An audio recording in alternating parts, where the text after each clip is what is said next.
ಮಾಡಿರುವಂಥ ಹಿರಿಯರಿದ್ದೀರಾ, ನಿಮಗೆಲ್ಲರಿಗೂ ನಮಸ್ಕಾರಗಳು. ನೆರೆದಿರುವಂತೆ ಆತ್ಮೀಯ ಸಹೋದರ ಸಹೋದರಿ, ನಾನು ಬಂದಿದ್ದು ಬಯಲುಸೀಮೆಯಿಂದ. ನಂತರ ಮದುವೆಗಿಂತ ಮೊದಲು ಧಾರವಾಡ ಜಿಲ್ಲೆಯಲ್ಲಿ ಇದ್ದವರು ಗಿಡಗಳನ್ನು ಹುಡುಕದೇ ಕಷ್ಟ ಆಗಲಿ.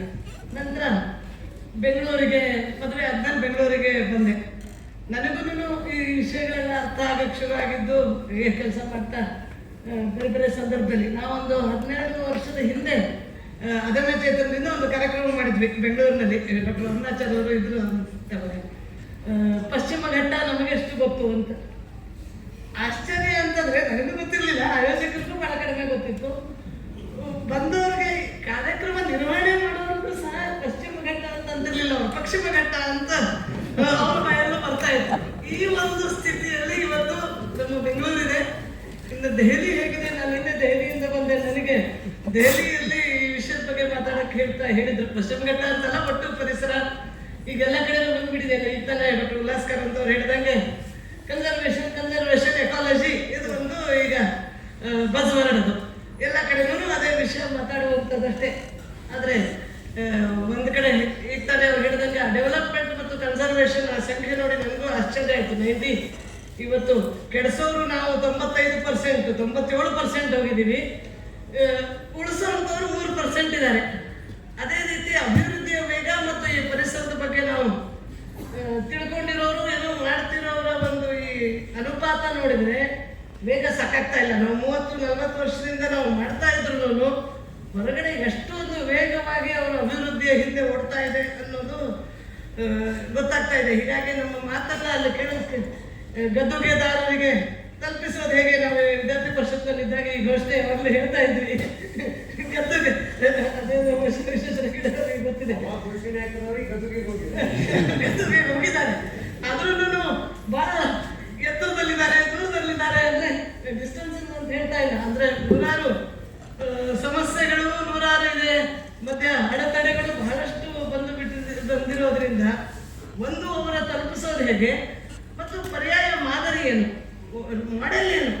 ಆ ಮಾಡೆಲನ್ನು ನಾವು ಒಂದೇ ಮಾಡೆಲ್ ಮಾಡಲಿಕ್ಕೆ ಸಾಧ್ಯ ಇಲ್ಲ. ಅದು ಧಾರವಾಡ ಜಿಲ್ಲೆಗೆ ಬೇರೆ ಮಾಡೆಲ್ ಆಗ್ಬೋದು, ಅವರ ಒಂದೊಂದು ಜನರಿಗೆ ಒಂದೊಂದು ಮಾಡೆಲ್, ಅವರವರ ಪದರಗಳಲ್ಲಿ ಮಾಡೆಲ್ಗಳನ್ನು ಮಾಡೋ ಅವಶ್ಯಕತೆ ಇದೆ.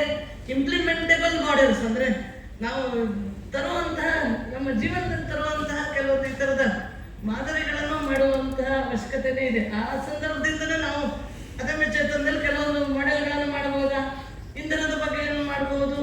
ನಾವು ಊಟ ಮಾಡಿ ಬಿಸಾಕೋ ಚಮಚಗಳ ಬಗ್ಗೆ ಏನು ಮಾಡಬಹುದು? ಪ್ಲಾಸ್ಟಿಕ್ ಚಮಚಗಳೇ ಸಾಮಾನ್ಯ ಆಗ್ಬಿಟ್ಟಿದೆ, ಅದ್ರ ಬಗ್ಗೆ ಏನು ಮಾಡಬಹುದು? ಅವಾಗ ಬೆಂಗಳೂರಿನಲ್ಲಿ ಸಾಮಾನ್ಯ ಇತ್ತು, ಈಗ ಪಶ್ಚಿಮ ಘಟ್ಟದಲ್ಲಿ ಸಾಮಾನ್ಯ ಆಗೋಗ್ಬಿಟ್ಟಿದೆ.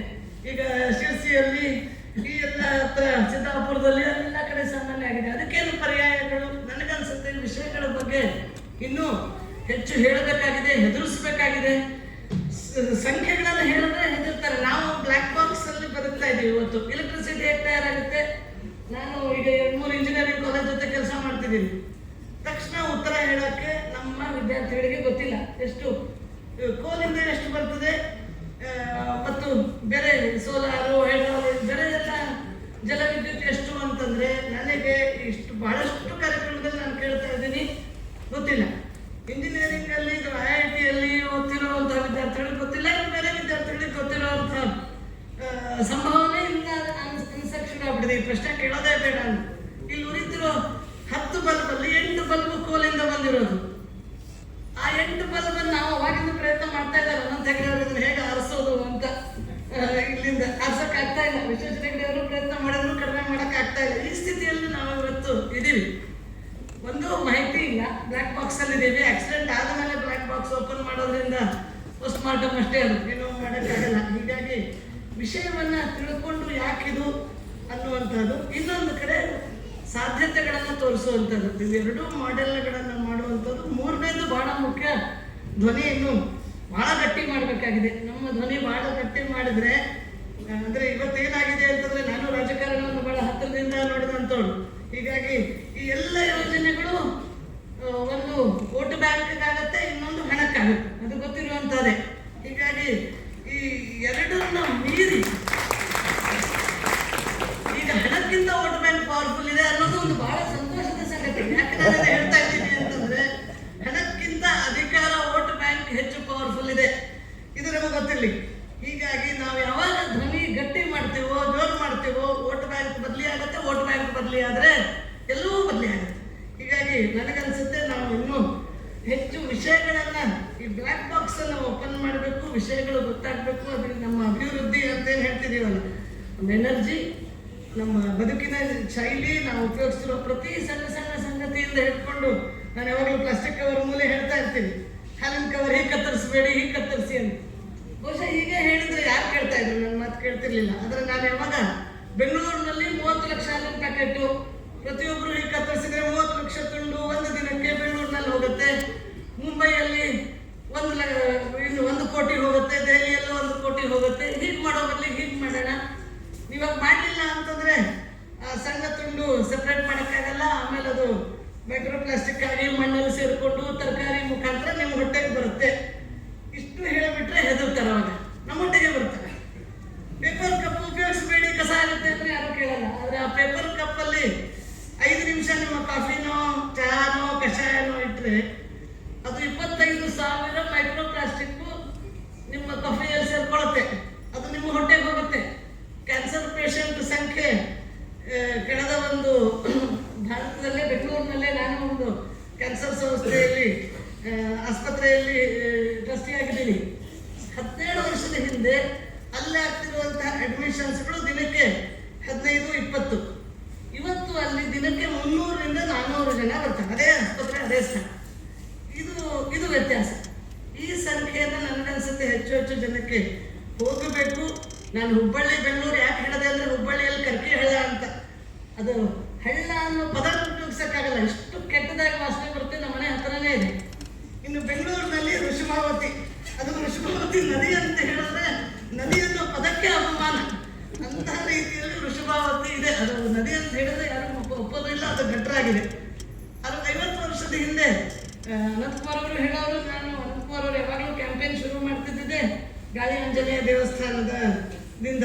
ಅಲ್ಲಿಂದನೇ ಚುನಾವಣೆ ಕ್ಯಾಂಪೇನ್ ಶುರು ಆಗೋದು. ಅಲ್ಲಿಯ ಪುರೋಹಿತರು ಹೇಳೋರು, ಪ್ರತಿ ಮೊದಲು ಅಂದರೆ 50 ವರ್ಷದ ಹಿಂದೆ ಆ ಋಷಭಾವತಿಯಲ್ಲಿ ಸ್ನಾನ ಮಾಡಿ ಒದ್ದೆ ಬಟ್ಟೆಯನ್ನು ಬಂದು ನಾನು ಆಂಜನೇಯ ಸ್ವಾಮಿ ಪೂಜೆ ಮಾಡ್ತಿದ್ದೆ ಅಂತ ಅವರು 10 ವರ್ಷದ ಹಿಂದೆನೂ ಅವ್ರು ಬದುಕಿದ್ರು.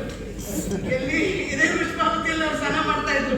ಯೋಚನೆ ಮಾಡಿ, 50 ವರ್ಷದಲ್ಲಿ ನಾವು ಬೆಂಗಳೂರಿಗರು, ಓದಿದಂಥವರು, ವಿದ್ಯಾವಂತರು, ಸುಶಿಕ್ಷಿತರು ಅಂತ ಹೇಳ್ಕೊಳ್ಳೋರು, ಹುಬ್ಬಳ್ಳಿಯವರು ಕರ್ಕಿಹಳ್ಳ ಏನು ಮಾಡಿದೀವಿ, ಬೆಂಗಳೂರಿನ ಋಷಭಾವತಿ ಏನು ಮಾಡಿದೀವಿ ಅಂತ ತಿಳ್ಕೊಂಡ್ಬಿಟ್ರೆ ನನಗೆ ಅನಿಸುತ್ತೆ ನಾವಿನ್ನು ಇವ್ರಿಗೆ ಇದನ್ನು ಮಾಹಿತಿ ಇವ್ರಿಗೆ ಹೇಳಿದ್ರೆ, ನಾವು ಒಂದಿಷ್ಟು ಜಾಗ ಭಾರತದಲ್ಲಿ ಸ್ವಲ್ಪ ಚೆನ್ನಾಗಿದ್ದಾರೆ, ಅದರಲ್ಲಿ ಪಶ್ಚಿಮ ಘಟ್ಟದ ಬಗ್ಗೆ ಒಂದು ತಿಳ್ಕೊಳ್ಬೇಕು. ಚೆನ್ನಾಗಿರೋದನ್ನ ಉಳಿಸೋದಕ್ಕೆ ಹಣದಿಂದ, ಅಧಿಕಾರದಿಂದ ಉಳಿದವರವರವರ ವೋಟ್ ಬ್ಯಾಂಕ್ಗಳನ್ನು ಮೀರಿ ಆ ವೋಟ್ ಬ್ಯಾಂಕ್ಗಳಿಗೂ ನಾವು ತಲುಪಿಸಬೇಕು. ಪಶ್ಚಿಮ ಘಟ್ಟ ಉಳಿದ್ರೆ ಮಾತ್ರ ಕರ್ನಾಟಕ ಉಳಿಯುತ್ತೆ, ಕರ್ನಾಟಕ ಉಳಿದ್ರೆ ದೇಶ ಉಳಿಯುತ್ತೆ, ದೇಶ ಉಳಿದ್ರೆ ಭಾರತ ಉಳಿದ್ರೆ ಇವತ್ತು ಜಗತ್ತಿನಲ್ಲಿ ಮನುಷ್ಯತ್ವ ಅನ್ನೋದು ಉಳಿಯುತ್ತೆ. ಹೀಗಾಗಿ ಈ ಮಾತನ್ನ ಆ ವೋಟ್ ಬ್ಯಾಂಕ್ಗಳಿಗೂ, ಯಾರಾದ್ರೂ ಇದಕ್ಕೆ ವಿರೋಧ ಮಾಡ್ತಿದ್ದಾರೋ, ಇದಕ್ಕೆ ವಿರೋಧ ಅಂದರೆ ಯಾರದ್ದು ಆಗಬೇಕು, ಈ ಥರದ ಯೋಜನೆಗಳಾಗಬೇಕು ಅನ್ನೋರ ವೋಟ್ ಬ್ಯಾಂಕ್ಗಳಿಗೆ ನಾವು ತಲುಪಿಸೋ ಆದರೆ ಮಾತ್ರ ಇದಕ್ಕೊಂದು ಸೊಲ್ಯೂಷನ್ ಬರುತ್ತೆ. ಇಲ್ಲಾಂದ್ರೆ ಪಾಪ ವಿಶ್ವೇಶ್ವರ ಹೆಗಡೆಯವರು ಮಧ್ಯದಲ್ಲಿ ಕೂತ್ಕೊಂಡು ಬಹಳ ಸಂದಿಗ್ಧದಲ್ಲಿ ಇರಬೇಕಾಗುತ್ತೆ. ಬಹಳ ಸಮಸ್ಯೆ ಆಗುತ್ತೆ, ಪರಿಹಾರ ಸಿಗಲ್ಲ. ಆ ದೃಷ್ಟಿಯಿಂದ ಇನ್ನೂ ಹೆಚ್ಚು ಎನರ್ಜಿಯಿಂದ ಹೆಚ್ಚು ವ್ಯಾಪ್ತಿಯನ್ನು ಬೆಳೆಸ್ಕೊಂಡು ಕೆಲಸ ಮಾಡುವಂಥ ಅವಶ್ಯಕತೆ ಇದೆ ಅಂತ ಹೇಳಿ ನನ್ನ ಮಾತು.